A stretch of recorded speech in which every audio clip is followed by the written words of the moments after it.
The bounce of a ball was all that separated Italy and at least a draw in Dublin for the first time ever. Would have been the first draw between the two teams, would have been Italy's first non-loss in Dublin ever. Wasn't to be in the end. Wasn't to be. So unfortunate. The battle of the quite similar but not that similar flags went Ireland's way once again, yet this was arguably the most even game we've ever seen between them. Yeah. Like, even including the time Italy beat them back in 2014-13. Like, this was a real proper occasion in which you saw early on, right? Italy were here to play grown-up, sensible rugby. And it was the big work on for Italy, I think, this whole championship was, yes, they have, over the last few years, been able to produce the odd big win over Wales or Scotland, but they needed to be more consistent against the other teams. And them going to Dublin, a place where they have traditionally always struggled, and really putting up a fight, and arguably, there's a very strong argument they were the better team that day. Yeah, I think that's a completely fair argument. And you mentioned a point about them playing sensible rugby. Yeah. That really brings out the sexiness of their attack at times and leads to moments like, obviously there was the disallowed Lewis Liner try that comes as a result of just Tommaso Menoncello looking up and just realising Jack Conan's a little bit tired in front of him and can just take him on the outside, you know. Moments like that only come if you play sensibly through the rest of the game. Yeah. And what Italy typically are good at is having a very fast attack that fire loads of different options at you, similar to Ireland at their best, what they kind of do in attack. But you have moments, right? So, like this, where Italy set up a box kick where they've gone back a few phases in a row, they've tried throwing things at Ireland, Ireland's defence is good, they're resisting them. Alessandro Fusco rolls the ball back and Ireland start to sit off. They've been doing this the whole time. Fusco then picks the ball up, fires it to Leonardo Mali in midfield, and they go for the fake box kick. Tommaso Menoncello is running a hard line here. It's such a good line that Caelan Doris has to mark him properly. If he sits off this and Menoncello catches the ball, he is through. Yeah. That is a try. Yeah, and they go to the boot, Paolo Garbisi can play wide and they go off that. The same works in the inverse. Here, once again, they go for this classic setup. Italy use this all the time, where they get Giuliani to fire the ball to Fusco and they go straight down that 13 channel. That's what they want immediately. And Ireland go, right, we know what this is like. Italy have something smart planned, you know. They have some kind of funny little play. It's what they like to do. They've got Zambanin stood on the near wing opposite Craig Casey. Is that something they'll attack? No. Garbisi sits into the pocket and sticks up a brilliant contestable kick. Ireland win this back in the air. Jamie Osborne does a brilliant job. But this is a 50-50. They could go either way. And being able to combine those two styles of rugby kept Italy in this game, made it a proper test match. It's the big difference from the Crowley era, where they were all in on that attack. And what we've seen under Quasad, and they've got better and better at this, is how good their tactical kicking is. And Fusco, not known as a kicking nine, has been excellent in that area, but Garbisi has been exceptional the last couple of weeks, the way he's controlled that game. And as you mentioned, just opening so many opportunities for them to then attack wider. And yet the other thing that stood out to me about this performance in Dublin from an Italian point of view, we will get on to Ireland, was their defence. Yes. And they adapted the defence ever so slightly. Italy's defence has a little bit of the kind of Steve Tandy Scotland system where they come up aggressively as a line and then they start to hunt. It's somewhere in between the Scotland system and the South Africa system. It's like they do the Scotland bit so then they can do the South Africa. And they want to then get these opportunities to get in there and make these big shots, knock people backwards, get huge moments to get the crowd going. And like, Italy are one of the best teams to watch defend because they have so many players who love it. Right, and are so fired up. The Canones of the world, when a big shot comes from another one of his teammates, he will start celebrating and roaring. Lamro the same, right? Brex when he's playing. They're so emotional, this team. And so you want a defence that feeds that. And it's the really smart thing I think they've built since Quasada came in. Like, this is a defence that is so emotional. And what they did on Saturday against Ireland in Dublin was they just sat off a little bit. And they just did the first part of that. They went up as a line together, and the critical part is they never got ahead of the ball. So you look at this example here, right? Ireland have 3 waves of attack.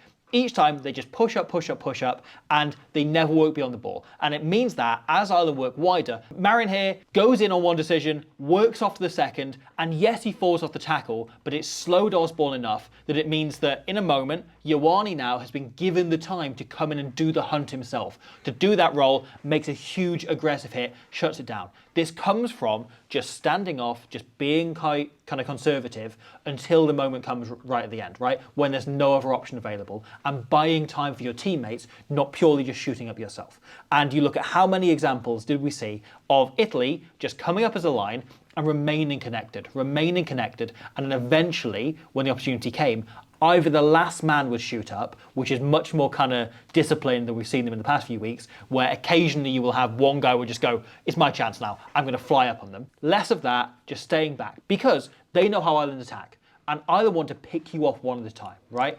Andy Farrell's system was built around the way teams defended around 5 years ago, which was South Africa style. It was loads of line speed, it was absolutely flying up, it was getting in your face, it was ruining the passing channel, it was getting in the faces. They wanted a player to fly up on you so they can do a little pass to someone so just next to them, you're taken out of the game now if you're the defender, and suddenly the ball is behind you, there's nothing you can do, you've just got to trust one of your teammates will get there and cover it up. If they then taken out by another short pass, that means the space opens up eventually out wide. That's the Ireland system, and Italy stood off it. Marine here, if he flies up aggressively, Ireland get outside them. If he waits and stands off, and there's so many examples throughout the rest of the game, that means that isn't an option. That isn't available to them. You mentioned the discipline there as a big part of this. Yeah. I think when they had the Brendan Venter era of him as defence coach, that was kind of thing that they leaked a few key penalties in the kind of middle third of the pitch, whereas this new system kind of doesn't allow for that as much. And it really suits them because it kind of forces the opposition, in this case Ireland's hands, quite heavily. Yeah. You know, you mentioned that example there with Ioane coming in. The next phase, Prendergast sticks it in behind because he goes, right, okay, we're not making a clean break off this. Let's try and force something different here. You know, you've got this example where Danilo Fischetti and Lorenzo Canone go for a double shot. They really ruin Ireland's momentum here. And Sam Prendergast, who is playing scrum half at this point, well, him and Ringrose are kind of covering that with Craig Casey in the bin. Sam Prendergast then just sticks an incredibly loose, not very good kick in the air, because at that point Ireland have gone, well, we're on the back foot, this isn't really working. You've also got this example, this is my favourite of the lot. Italy choose their moment to get off the line, and the outstanding Manuel Zuliani gets in the way of Stu McCluskey in the middle of this breakdown and kind of drives him into a scrum half with Craig Casey. So the referee, Holly Davidson, can't call this playing the 9 because Craig Casey's getting played by his own player. He's getting played by Stu McCluskey here. So this was one of twice that Zuliani did this in this game. Like, he did this again, this example, where Ireland just made a break off first phase, they're on man up at the time, line is in the bin, they've targeted that touchline, they've got out wide, they've made plenty of ground, they've got up from 5 metres of the line. Italy made a great scramble tackle. Zuliani's work rate to get across from the scrum on the far side to this bottom corner is fantastic on its own. 50 metres down the pitch as well. Yeah. But then, look at the way that he thinks about it, he's going to stand off this, he's like, fine, okay, I'll sit on the fringe. Then he sees the guy cleaning out is Sam Prendergast. And he goes, oh, brilliant, it's an easy shot here. He's one of the lightest players on their opposition team. I'm going to go in on him. So he gets incredibly low, gets lower than Prendergast, and drives up and through him. Like, works through him and forces Prendergast to kind of stand up and hobble backwards. And he just knocks over Jamie Osborne, would-be scrum half, coming into that ball, knocks the 9, plays the 9 off the ball, and this opens the opportunity for Michele Lamoureux to come over and get the turnover. This goes down on the stats as a turnover for Lamoureux, but this is Zuliani. Yeah. This is him opening up the opportunity for his teammate to come in and steal it, with Canone coming in and helping as well. Like, that Italian back row beating their Irish counterparts to the punch is why they win this turnover. And similarly, on that example with McCluskey, he doesn't win the turnover here, but Casey picks up the ball, plays it. Next phase, Prendergast once again goes, we're going nowhere, lads, and sticks up a very aimless kick, which Lorenzo Pani fields under no pressure, sticks the chip in behind because he is taking it on his terms. There's loads of space in the Irish now backfield, and nearly scores off this. You know, unlucky that his offload doesn't quite find the hands of Michele Lamoureux flooding through. This Italian defence was kind of used to make the Irish attack panic quite a lot, because there's been a lot of chat, and some of it necessary, some of it not, about the whole Prendergast-Crowley debate, and we'll talk about Crowley in a little bit. Firstly, Ireland have much bigger troubles to worry about, such as their scrum. You know, that Prendergast is ideally who you would want. Prendergast is who you would ideally want if this attack was moving forward all the time. You know, the person who would ideally execute this. Obviously, that's not the situation they find themselves in because they're getting ball ruined by a lot of the time by oppositions, and they're having to just stick the ball in the air and so on. The other thing is Italy defended him really smartly. You look at this example where Menoncello just gets into the passing channel nice and early, because that is Prendergast's main threat, is that intercept bait pass. You know, if you've got a big old unit stood in the way, kind of going, yep, I'm here, I'm going to stop you from throwing this pass. Prendergast falls into the trap of thinking he's one of those 10s who like has time on the ball rather than somebody who catches it and then flings it to where there's a gap, you know, which is the thing that he's exceptional at. And Menoncello, by getting in the line, forces that little bit of indecision in the Irish, and this wasn't just Prendergast, they did it to like pretty much the whole Irish backline all day, was force that half second of indecision, which means that Italian defence, which isn't, as you say, the most aggressive defence in the world, which isn't something that flies up and tries to make massive shots all the time and risks missing tackles, it means they have an extra second. They buy an extra second. And again, going back to that discipline thing, Italy aren't a team who are flushed with breakdown threats. They don't like to always go after the breakdown. Previously in the Ventus system, they would like to go after it quite a lot. Whereas here, I think certainly in the pack, they kind of say, Zuliani, do what the hell you want. Danilo Fischetti, you know, go after the breakdown.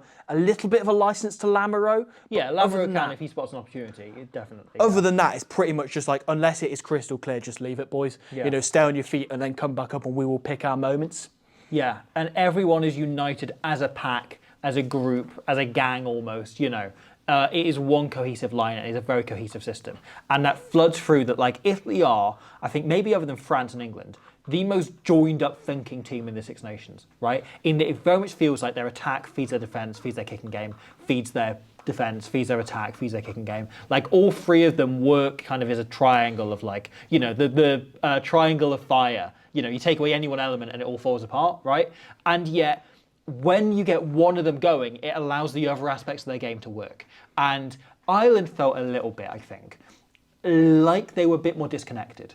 That you would see their kicking game get on top, and that didn't necessarily mean their attack got on top. You look at early doors, right? They recover 2 kicks in a row, they look to play, and they haven't created any space. Because they put so many bodies into regathering that ball, and that's fine. Like, that's a big part of the game right now. But nothing's set.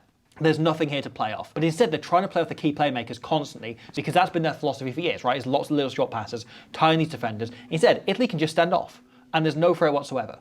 And it just meant that by Italy kind of conceding, going, okay, we might let them have 5 metres or so off the back of any kicks they recover, it meant that Ireland weren't able to get anything going post-kicking game. And it just disconnected the game a little bit. Like, it didn't feel like when Ireland kicked well, it meant their attack was going to open up. There were a few kind of exceptions that proved the rule, however, such as the opening try for Jamie Osborne. Yes. So Ireland play off a line out, they go to width, they work it out one way. Then after taking in a further phase, Daniele Fischetti spots an opportunity here, and he gets up off the line really aggressively. Now, this is part of the Italian system. Normally, they don't mind a player being really aggressive and making a hit, but this week, they've been like, cool your jets on that, guys. We stand off, we let Ireland come to us, and then we make a big shot if we can. Largely because of the way Ireland use their runners. Yeah, because they like to put them in place last minute, exactly as they do on this phase. So you want to wait, let Ireland tell you where they're going to run, and then you can just hit them really hard. Fischetti comes up way too hard here, and that then means Cannoni has a decision to make. Because the system is, you stay with the man next to you, inside you. You do whatever they do. So he goes, okay, I guess I've got to fly up as well. But he comes a second later because he wasn't expecting Fischetti to come up. So he comes up, he goes hard, he goes aggressive, and yet that allows him to be picked off easily. It's one little pass and the ball's outside him. This means in turn, Garbisi has to fly up. And Garbisi here has 2 runners in his face. He can't squeeze his way past Sheehan, he gets blocked, and that means suddenly the space is opened up outside him. By one player breaking system once, suddenly, right, if Fischetti doesn't, these players can all sit off and Ireland don't get to whip because they drift across, and instead, you know, Garbisi is in position and you're able to get the last man across to cover low. That isn't to be. They pick off one runner. Like, Ireland's system is so smart and everyone knows their lines so well that literally you pick off one runner, you have one runner shoot out a line, and that happens. And you make the break, low works down the short side. And the next phase, the same thing happens. You have one player from the Italian line comes up slightly too hard. It leads to other players going, oh God, okay, right, we've got to go with him. And Ireland continues to go through the phases and work through this until eventually the same thing happens on the final phase. Yes. So Ireland, quite smartly, and this is something they're very, very good at, is they stack the blind side as well. And this is a bit of a trend of the Six Nations at the moment, not just international rugby and rugby generally, I suppose, is Craig Casey looking to the right-hand side just to keep Italy honest, to keep them with 3 men marking this blind side. It's a, you know, less than 15-metre blind side. There's not that much of a threat. Plus, they've got a man on the floor here, which means when Ireland do spread that ball wide, that the only 2 men in this big old centre channel marking a triangle of players, all genuine threats could get the ball, are Leonardo Marin and Manuel Zuliani. Now, McCluskey is running a really good line here, aiming for that gap in between these two, and Jamie Osborne is really selling his line out the back as well. The difficulty is, Leonardo Marin just gets a bit too high in the line. He just gets a little bit beyond the ball. Gary Ringrose is trying to second guess him. And Marin goes for what he looks at the situation and goes, what would I do in this case? As a smart, intelligent rugby player, I would throw that ball to the guy who's in the most space out the back here in Osborne, and I would let him have a run, and then he can open up that gap, and he's got support either side if he needs it. What Ringrose does instead is, I'm going to do what Marin expects least. I'm going to do the least likely thing going through his head, which is to give the little ball to the guy that's heavily marked. Instead, Marin doesn't see that coming. He overshoots because he's overthinking the play. And Ringrose just really smartly double bluffs him. So McCluskey gets onto the outside of Zuliani. As we mentioned, they have less players to help kind of double up with Zuliani and give Marin that kind of license to gamble, I suppose, to take that ball out the back. Zuliani tries to scrag, but in a lot of space, McCluskey dominates the collision, manages to get that lovely little offload in to Jamie Osborne, who anticipates this superbly. It's a brilliant line. The way he adjusts on the fly, gets going, hits it at full pace, is hitting his acceleration right as he catches the ball, right as he's coming onto it, then takes it over the line. And he scores what I believe they call a try in both Rugby Union and Rugby League. Big Bob Balakoon's try in the second half comes from a very similar thing as well. So James Gibson Park comes on just before this, and instantly his first set of attack, he puts so much pace into the game. He increases the speed Ireland are playing at exponentially. And then, Lamoureux makes a brilliant turnover. They survive this go. Then the whistle goes as the ball's off the pitch, and on comes Jack Crowley. And this is one of these things, right? It's easy to look at it and go, Crowley's improved the situation. What he's done is change it, right? Yeah. A defence is used to defending one way, a 10 comes on and runs a different system with different tweaks because they like to play the game differently, and suddenly it's a different proposition. So obviously it takes them time to adjust. There's such different 10s, Crowley and Prendergast. Regardless of which way round you make this swap, chances are Italy will start to panic and go, oh my God, they're attacking differently. Yeah. Look at Wales whenever they've brought on Jared Evans, because he's such a drastically different 10 from Dan Edwards. The opposition starts to go, oh no, we need to drift now because he is taking different options. And so Italy start to panic. After one really good kind of first phase move that gets out wide, there's a couple of lovely touches from Crowley, we see Italy consistently throw one or two guys just jumping out of the line going, I've got to make the hero shot because this attack is too dangerous. This is getting all over us. This is getting on top of us. And Crowley just holds his nerve consistently. Crowley's first sort of attacking management touch is lovely here as well, because Ireland have a pod set up with Gary Ringrose in the boot, and Jack Crowley floods in from the far side and comes into the boot and goes, no, I'm the boss, I'm going to control this. And again, when Ireland move their parts last minute and kind of make it quite kind of hodgepodge, quite helter-skelter, that's when it's good. And so Crowley takes control and tells Ringrose to find another boot and get onto his outside. So Crowley comes in last moment, squares up on the ball, and then lifts it to Ringrose on the outside. And Italy have tightened up at this point. They're not expecting Ringrose to run this kind of line. He baits himself really well here. He wants Italy to shoot up on him. And sure enough, they do. He managed to get it wide. Izuchuku carries down the wing, and Ireland keep flooding forwards. And it just leads to Italy in total panic mode. If you look at almost the faces and the body language of the players, they are expecting to concede here. And so we see consistently the system being broken. And this happened again for the no except phases afterwards. Bob Balakoon pops up on this line, hits a lovely line off McCluskey, it's a brilliant, brilliant finish. But it comes initially from a couple of Italians really gambling, flying out of line. Garbisi is forced to come up here, and he goes, oh God, I'm not marking anyone. I'm just going to wave my arms in the air and hope I'm stopping someone, trying to bring a plane down rather than necessarily stop an international rugby attack. And it means that McCluskey can just basketball style, pop it over the top to Balakoon, who suddenly has no one marking him directly. It's properly Italy, whenever they were in their system, they looked fine. And a few times they either had a player jump out of line because they thought something was on, they thought there was a big chance on, or here, after that happens once, they just start to panic and they start to set into that. And it took them another 5 minutes or so after this to calm down. They look oh God, this game's going to go away from us.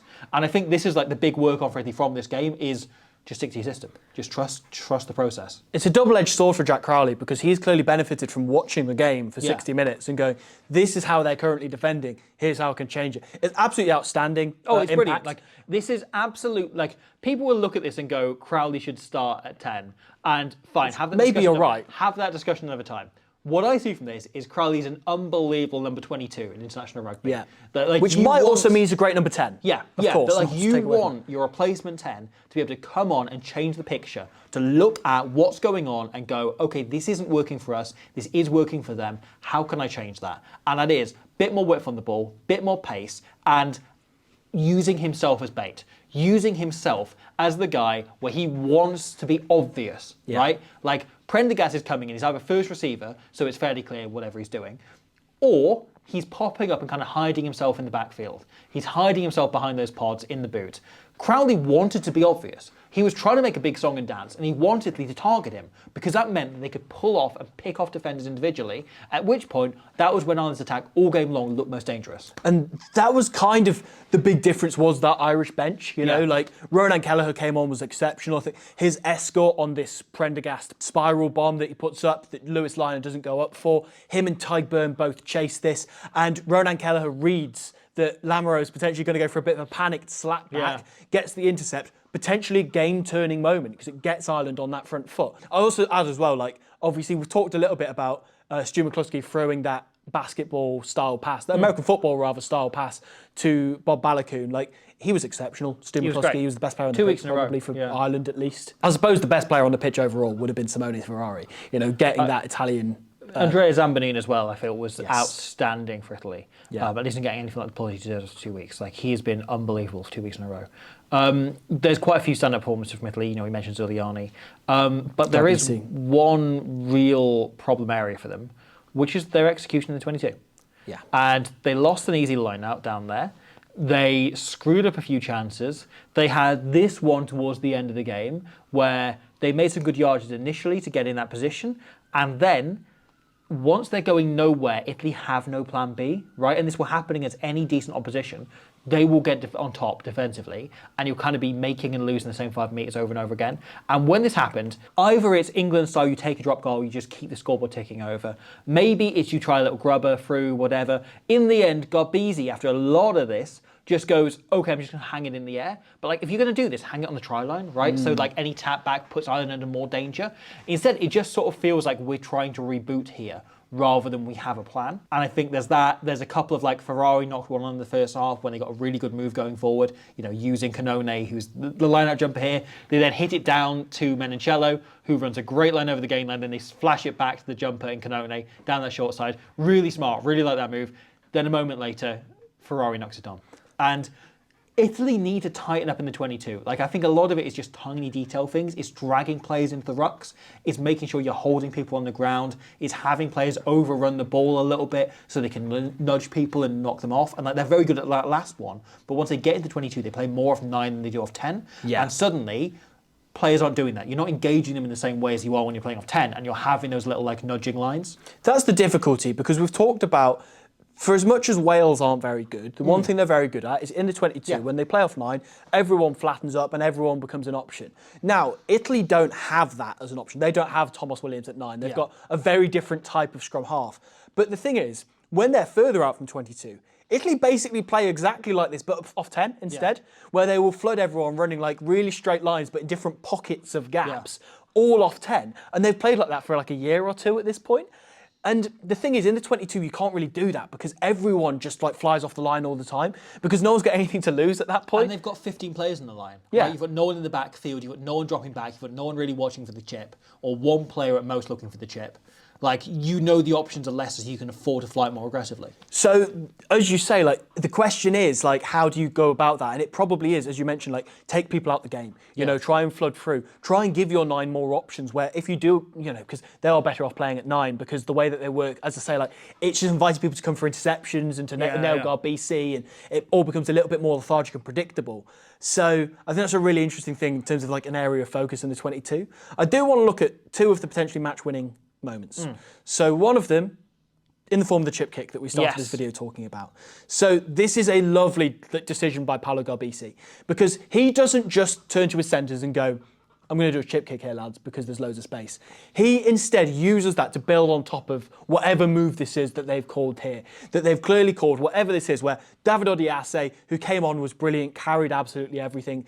You mentioned watching this that you feel like he's bulked up. He's bulked up so much in the last year. Yeah. Since he made his Test debut a year ago. Yeah, and he's a burly carrier. So they send him on an inward line, and Zuliani instead sends this in behind to Garbisi. Obviously a left foot kicker, so he's very subtle in the way that he gets this kick through. And Paolo Dogwu and Tommaso Menoncello both steaming onto this ball because Ireland are going to bring line speed because they're in their own 22. Yeah. And obviously, as you mentioned, the bounce of the ball, incredibly unlucky because Menoncello could be taken under the sticks. Yeah. Subtly great work from Ringrose here, who is the only Irish player who spots it's on. He's the only player that spots the chips happening, and he works back. And here's the thing, if he spots that a split second later, Menoncello can, and we know how rugby ball bounces, right? Like, this ball bounces, it's coming back at him, he can afford to stand back a little bit. He doesn't have to be sprinting at full pace, which means that he can stand back a little bit, catch it, regain his momentum, go forward and score. Instead, because Ringrose gets so close on him, he has to keep moving or he's going to be beaten to the space. Right? Breathing down his neck, isn't it? Exactly. So he's got to keep moving. And instead, he overruns it ever so slightly. He doesn't overrun it, but like he's relying on a good bounce now. He has to gamble a bit more. He can't adjust onto the bounce. Go straight right? for the ball. So he's got to go for it and instead catch it on the outside, bounce up too quickly, and bam, he knocks it on. I didn't knock it on there because I'm better than Tommaso Menoncello at rugby. It's just like a little bit of like, that is what work rate gives you. And that is why Gary Ringrose is such an invaluable player for Ireland.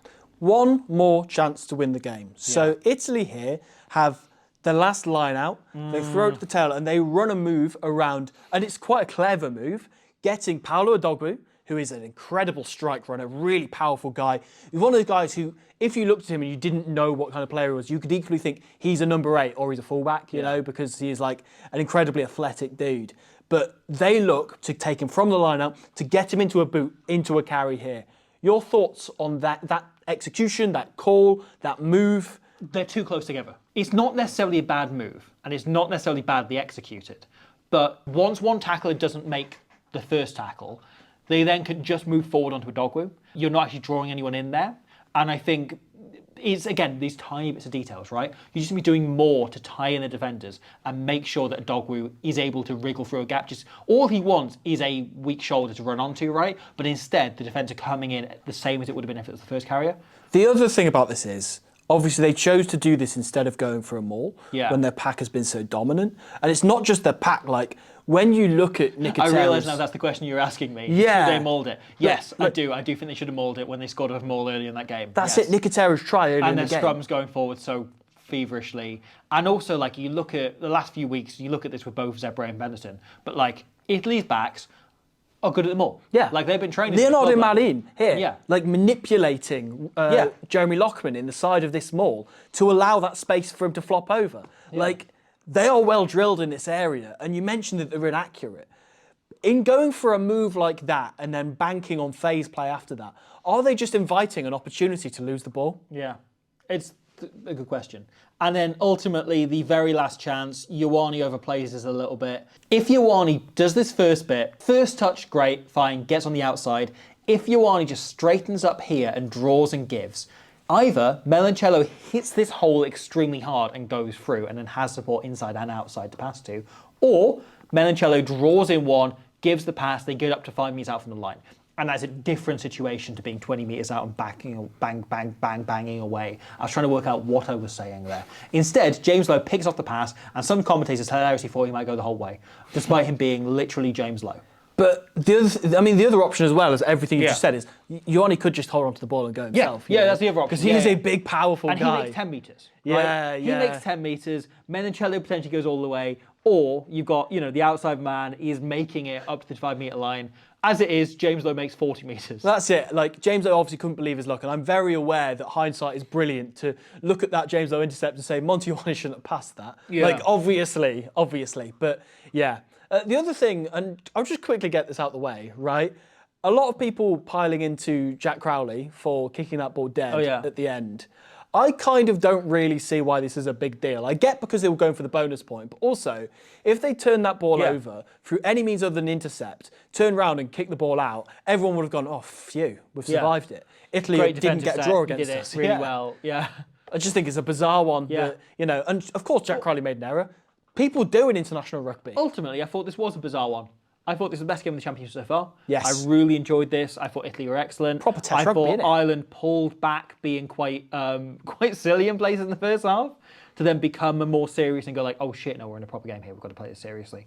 And I thought that was a fantastic game to watch. And Italy move forward from here, man. Italy head to Paris, and they have to make it more competitive than last year. Yes. They have to really stand up. Where Ireland go to Twickenham with a chance for kind of, I don't want to say redemption, because obviously they've won a game against a very good team, but they, again, really have to stand up. There are things that they got wrong, and I think, like, for example, their game management wasn't brilliant in this game. Certainly until Crowley came on, I think he had, added a bit more of that game Yeah, and management. Gibson Park likewise. Yeah, Gibson Park likewise, because they are much more game management-y players at international level right now than Prendergast and Craig Casey are. And that's fine. As I say, like, the big concern for Ireland remains probably the scrum. The 2 weeks on the trot, that's been a bit of a difficult thing. Although on the flip side, you could just go like, do Italy have the best scrum in the championship? Maybe they do. So far, they have had the most impressive scrum. That is another thing, actually, a quick note. It's like, they're not using that enough. Yeah. Like, Lamro should be calling more penalties with the scrum. Like, when they've given away, when they've given away 4 penalties in a row, and you get into 22, and you've got a penalty there, call the scrum.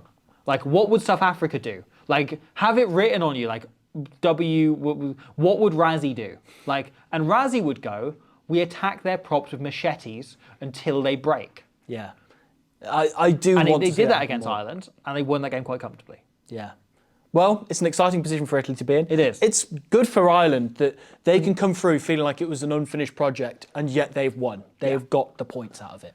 And yet, for Italy, you go, okay, we play them again in a year's time in Rome. That's our day. That's when we upset the apple cart. Especially because by then, Tommaso Melancello will be playing for Toulouse. And when Toulouse teach him to distribute the ball and kick in the same way that they did with Santi Chocobares, you'll just be looking at him and go like, this guy is like clean off best 12 in the world. The problem is, what if Brexit's playing for the All Blacks by then?